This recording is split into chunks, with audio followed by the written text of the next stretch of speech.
Guys, magluluto tayo ng palitaw sa latik or calamay. 1 kilo of glutinous rice flour. Then add water around 3 cups. Mix lang natin. Dapat yung consistency niya kagaya ng bilo-bilo. Tapos, bilugin lang natin siya and then i-flatten. Ayan, ready na siya para lutuin. Sa kumukulong tubig, isoak lang natin yung mga ginawa nating dough. Malalaman natin kapag luto na, kapag lumutang na siya ng kusa. Tapos mag-wait lang tayo mga 1 minute, tas hanguin na natin. Ilagay natin siya sa may bowl na may tubig para hindi siya magdikit-dikit. Ito naman, fresh coconut, pinipiga lang. Tapos yung coconut milk niya, yun yung gagamitin nating panglatik.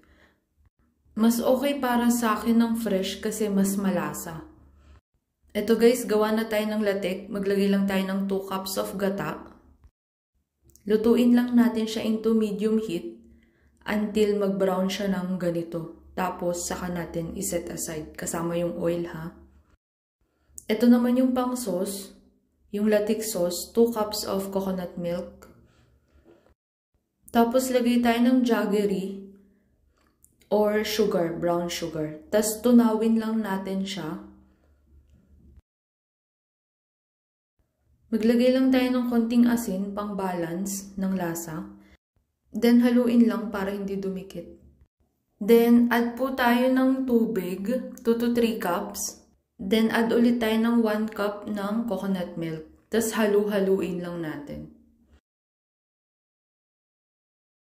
Kapag okay na, ilagay na natin yung glutinous dough.